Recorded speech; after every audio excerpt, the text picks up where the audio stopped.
गई है कि ज्योतिरादित्य सिंधिया ने तो कहीं ना कहीं बागी तेवर दिखा भी दिए हैं, क्योंकि आपने देखा था अभी कुछ दिन पहले उन्होंने राहुल गांधी से मुलाकात की थी और उस बीजेपी में शुरू हुई बगावत क्या प्रधानमंत्री नरेंद्र मोदी के लिए मुश्किलों को खड़ा कर देगी। बीजेपी में शुरू हुई बगावत क्या अब कईयों का इस्तीफा लेकर ही मानेगी और क्या वाकई कईयों के हाथ से अब मंत्रालय छीने जाने वाले हैं, क्या मंत्री पद छीना जाने वाला है और क्यों पार्टी आलाकमान एक साथ कई सांसदों पर हंटर चलाने की तैयारी कर चुकी है, उनसे मंत्री पद वापस लेने की तैयारी कर चुकी है और आखिरकार क्यों इन बड़े नामों में ज्योतिरादित्य सिंधिया का नाम भी शामिल है, इसमें नितिन गडकरी का नाम भी शामिल है और गाज गिरिराज सिंह पर भी गिरेगी। तो अगर मंत्रालय की बात की जाए तो क्या सिंधिया और नितिन गडकरी जैसे बड़े चेहरे, ये बड़े दिग्गज अब अपना मंत्री पद छोड़ सकते हैं और आखिरकार क्या बड़ी वजह है कि इन्हें मंत्रालय छोड़ना पड़ेगा, ये इनसे मंत्री पद लिया जा सकता है। आज इसी मुद्दे पर आज हम बात कर रहे हैं। और नमस्कार, मैं हूं राहुल शर्मा और आप देखना शुरू कर चुके हैं हमारा आज का खास प्रोग्राम। और इस प्रोग्राम में हमारे साथ चर्चा करने के लिए हमारे साथ फिर से मौजूद है हमारे खास सहयोगी अब्बास भाई। बहुत बहुत स्वागत है इस प्रोग्राम में आपका। और अब्बास भाई से मैं सवाल जो है अब वो लेने ज़रूर शुरू करूंगा, लेकिन थोड़ा सा इस पर बात करना ज़रूरी है कि आखिरकार मंत्रिमंडल पर बात क्यों कर रहे हैं हम, मंत्री पद पर बात क्यों कर रहे हैं और क्यों ये जो मंत्री हैं वो फंसते नज़र आ रहे हैं। सुन लीजिए, दरअसल अभी हाल ही में हमने देखा कि सदन में एक बिल पास हुआ है, वन नेशन वन इलेक्शन, यानी एक देश में एक चुनाव। और बीजेपी की तरफ से जो मेजोरिटी है वो हमने देखी 269 का आंकड़ा यहाँ पर हमने देखा। ये आंकड़ा बढ़ सकता था, अगर इनके 20 सांसद सदन में मौजूद रहते तो ये आंकड़ा बढ़ सकता था। और इन्हीं 20 सांसदों में जो बड़े सांसद हैं उन पर अगर हम प्रकाश डालते हैं, उन पर नज़र डालते हैं तो उन्हीं का नाम मैंने लिया था। उसमें ज्योतिरादित्य सिंधिया भी हैं, उसमें नितिन गडकरी भी हैं, उसमें गिरिराज सिंह भी हैं। और इतना ही काफ़ी नहीं है, मैं ज़रा अपने दर्शकों को ये भी बता देता हूँ, सुन लीजिए थोड़ा सा ध्यान से, क्योंकि ये बहुत बड़ी खबर है। फिर आपको अपने आप ही पता चल जाएगा कि आखिरकार पूरा मसला ही क्या है और क्या वाकई ऐसा होने वाला है। दरअसल अपने दर्शकों को बता दें कि वन नेशन वन इलेक्शन जो बिल है, इसके समर्थन में बीजेपी के कुछ सांसद नजर आए। यानी कि अगर बात कर लेते हैं हम तो उनकी जो मौजूदगी है वो 269 है और बाकी जो 20 सांसद हैं वो खिलाफ ही हैं। इसे खिलाफ कहा जाएगा, यानी कि वो पार्टी के फैसले से सहमत नहीं है। इसके अलावा आप देख लीजिए, दरअसल जेपीसी का गठन किया गया, यानी कि ज्वाइंट पार्लियामेंट्री कमेटी। इस जेपीसी का जो गठन किया गया है और इसकी जो अध्यक्षता है वो पीपी चौधरी करेंगे। और इसमें 21 जो सांसद हैं उनका जो नाम है वो फाइनल किया गया है। और देखिए, राज्यसभा के 10 सदस्यों को शामिल किया गया है। 21 जो सांसद हैं उस पर मैं अपने दर्शकों को थोड़ा सा बता दूं कि बड़े बड़े जो चेहरे हैं, जिसमें बांसुरी स्वराज का नाम है, अनुराग ठाकुर हैं, संबित पात्रा हैं, प्रियंका गांधी हैं, मनीष तिवारी हैं। ये टोटल बड़े बड़े चेहरे हैं और भी कई नाम इसमें हैं, लेकिन इसमें नाम ज्योतिरादित्य सिंधिया का नहीं, इसमें नितिन गडकरी का नाम नहीं है, इसमें नाम जो है वो नहीं है किसका, गिरिराज सिंह जैसे का। नितिन गडकरी और सिंधिया की बात करें तो केंद्रीय मंत्री हैं, इनको भी इसमें शामिल होना चाहिए था। अगर 21 सांसदों की बात कर रहे हैं तो ये भी तो सांसद हैं, लेकिन इन्हें नहीं शामिल किया गया। क्या ये नाराज़गी की वजह है? और 10 सदस्यों को शामिल किया गया है, ये राज्यसभा के 10 सदस्य हैं। और अब सवालों की छड़ी जो है वो शुरू कर लेते हैं और पहला ही सवाल लेंगे। अब्बास भाई हमारे साथ मौजूद हैं।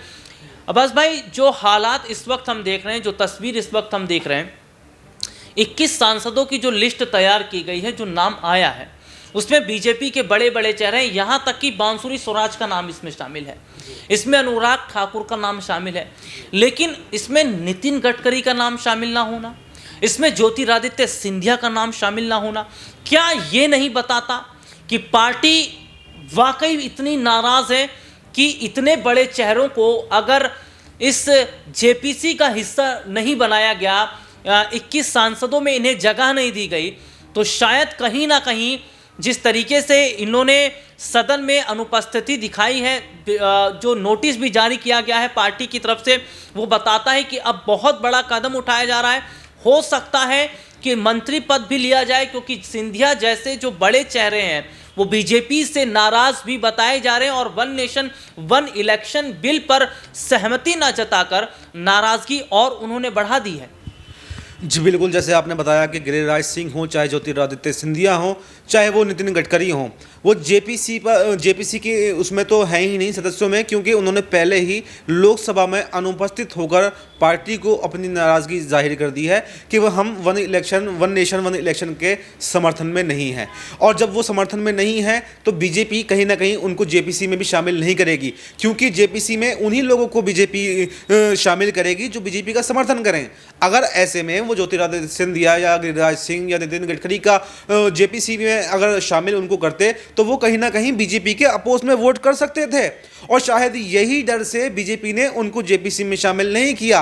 क्योंकि जेपीसी में क्या है, उसमें भी एक पूरी संयुक्त संसदीय समिति होती है, इसमें पूरा इसका बिल का जो खाका तैयार किया गया है उसके बारे में बताया जाता है, उस पर एक विस्तृत चर्चा होती है।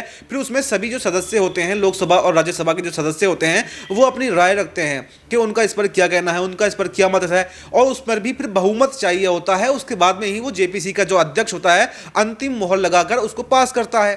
तो ऐसे में अगर बीजेपी के ये 3 नेता जो संसद में उपस्थित नहीं हुए वन नेशन वन इलेक्शन के पक्ष में, तो फिर वहां पर जेपीसी में भी बीजेपी को वोट नहीं करते, और ऐसे में फिर बीजेपी अल्पमत में आ सकती थी। इसलिए शायद बीजेपी ने इन तीनों बड़े नेताओं को जेपीसी में शामिल नहीं किया। और इसी के साथ में आपने एक सवाल और पूछा कि क्या इनके मंत्रालय भी जा सकते हैं, क्या इनके मंत्रालय जा सकते हैं? हाँ बिल्कुल, ये सोचने वाली बात है, क्योंकि अब अटकलों का बाजार गर्म हो गया है। सियासी गलियारों में ये हवा जो है वो तेज हो गई है कि ज्योतिरादित्य सिंधिया ने तो कहीं ना कहीं बागी तेवर दिखा भी दिए हैं।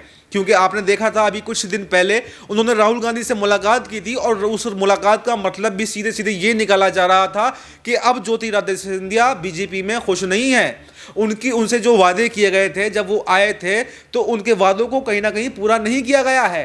उन्हें कहीं ना कहीं दबाने की कोशिशें की गई हैं। उनको पहले तो राज्य की राजनीति से बाहर निकालकर केंद्र की राजनीति में लेकर के आए, केंद्र की राजनीति में लाने के बाद में भी उन्हें उड्डयन मंत्री बना दिया था पिछली बार, जिसके वो पक्ष में नहीं थे। वो कोई बड़ा मंत्रालय चाहते थे, लेकिन बड़ा मंत्रालय में उनको ना पिछली बार जगह दी गई और ना इस बार जगह दी गई जिसमें वो चाहते थे। लेकिन इसमें अगर हम बात करें तो सबसे बड़ा मंत्रालय जो नितिन गडकरी के पास है, जिसमें नरेंद्र मोदी डायरेक्टली उनसे इंटरफेयर नहीं करते हैं, क्योंकि वो नितिन गडकरी नरेंद्र मोदी के समकक्ष नेता हैं। समकक्ष मतलब उनसे भी पुराने बराबरी के नेता हैं और आरएसएस से जुड़े हुए नेता हैं। तो ऐसे में नितिन गडकरी ने तो उनके पास तो 2014 से लेकर अभी तक एक ही मंत्रालय है, परिवहन मंत्रालय, तो उसमें वो अच्छे काम करते हैं। लेकिन उनके मंत्रालय को लेकर भी अब ये खबर आ रही है कि नरेंद्र मोदी और बीजेपी का केंद्रीय नेतृत्व यानी जेपी नड्डा, अमित शाह, राजनाथ सिंह सब लोग मिलकर के मीटिंग करेंगे कि आखिर नितिन गडकरी को परिवहन मंत्रालय बराबर दिया जाना चाहिए या फिर उनसे मंत्रालय वापस लिया जाना चाहिए। और इसी के साथ में गिरिराज सिंह पर भी चर्चा हो रही है कि केंद्रीय मंत्री उनको बने रहना चाहिए या फिर उनसे मंत्रालय छीना जा सकता है। अब्बास भाई, मेरा अगला सवाल आपसे ये रहेगा कि भारतीय जनता पार्टी में जिस तरीके से हम देख रहे हैं, ये जो बहुत बड़ी फूट हमें नजर आ रही है, क्या ये बताता है कि सीधे सीधे तौर पर ये कहीं ना कहीं फूट पार्टी के अंदर नहीं, बल्कि इसका बहुत बड़ा असर प्रधानमंत्री नरेंद्र मोदी की कुर्सी तक इस पड़ता नजर आएगा? क्योंकि ये जो बड़े चेहरे जिनका हम जिक्र कर रहे हैं, ये कोई छोटा मोटा नाम नहीं है, ये बहुत बड़े चेहरे हैं। और जिस तरीके से हम यहाँ पर विपक्षी पार्टियों का जिक्र कर लेते हैं, जो विपक्षी पार्टी के सांसद हैं, उनके कहीं ना कहीं सुर में ये जो सुर मुलाते नजर आ रहे हैं। क्या बीजेपी जो फैसला ले रही है या प्रधानमंत्री नरेंद्र मोदी, अमित शाह जो फैसला ले रहे हैं, ये फैसले पार्टी के नेताओं से पूछकर नहीं लिए जा रहे हैं? क्या मीटिंग करके फैसले नहीं लिए जा रहे हैं, या चंद लोग ही इस तरीके के फैसले ले रहे हैं, जिसके बाद ये देखा जा रहा है कि जो तमाम और बड़े चेहरे हैं, बड़े मंत्री हैं, वो कहीं ना कहीं ये मान रहे हैं कि भैया ये तो उनका अपमान हो रहा है, उनको तो हाथ की कठपुतली बताया जा रहा, समझा जा रहा है कि आपको सदन में इस दिन आना है, अपनी हाजिरी लगाना है और फिर चले जाना है। और ऐसे में फिर देखा जाए तो उनका भी तो बहुत बड़ा रोल जब पार्टी के अंदर है तो बन जाता है, और सहमति अगर उनकी नहीं है तो ये दिखाता है कि क्या प्रधानमंत्री नरेंद्र मोदी वो गलतियां कर रहे हैं जो पहले गलतियां वो कर चुके हैं। क्योंकि जिस तरीके से हम देखते हैं कि वो ये बात कह चुके हैं कि 400 पार का नारा, एक देश एक राष्ट्र, संविधान बदलने की बात में, तो उसका नुकसान उन्हें हुआ है। तो क्या उसका जिस तरीके से पार्टी में हालात अभी बन रहे हैं, क्या इसका भी नुकसान होगा? और जिस तरीके से अमित शाह जैसे बड़े चेहरे डॉक्टर बाबा साहब भीमराव अम्बेडकर को लेकर इस तरीके की बातें कर रहे हैं, क्या ये सारी चीज़ें बताता है कि पार्टी अलग थलग पड़ रही है? पीएम मोदी एक, हम एक हैं तो सेफ हैं, योगी आदित्यनाथ बटोगे कटोगे कहते हैं, उसके अलावा बाबा साहब भीमराव अंबेडकर का अपमान अमित शाह करते हैं, इसके अलावा वन नेशन वन इलेक्शन पर बीजेपी के अपने सांसद इनके खिलाफ खड़े रहते हैं। जी देखिए, मैं आपको अपने दर्शकों को बता दूं कि बीजेपी का जो हाई कमान है वो बहुत चंद लोग हैं उसमें। जैसे आपने अभी सवाल पूछा कि क्या चंद लोग ही अपने फैसलों को पार्टी में थोप रहे हैं, तो मैं कहना चाहता हूँ जी हाँ, बिल्कुल आपने सही कहा। बीजेपी में चंद लोग ही फैसला करते हैं और वो फैसला जो है पूरी पार्टी पर थोप देते हैं, उसमें उनकी राय लेना भी ज़रूरी नहीं समझते हैं। मैं आपको ये बता दूं कि अमित शाह और मोदी ये जो हैं, दोनों की जोड़ी है, इन्होंने कभी भी जो है गठबंधन की सरकार नहीं चलाई है इससे पहले। ये इनकी पहली सरकार है। इन्होंने पहले क्या है, जो मुख्यमंत्री मतलब महाराष्ट्र में कह रहा हूँ, गुजरात में ये मुख्यमंत्री रहे नरेंद्र मोदी, इन्होंने 15 साल तक वहाँ मुख्यमंत्री रहे, सरकार चलाई। वहाँ पर अमित शाह के गृह मंत्री हुआ करते थे, तो तब भी ये वहाँ पर बहुमत में थे।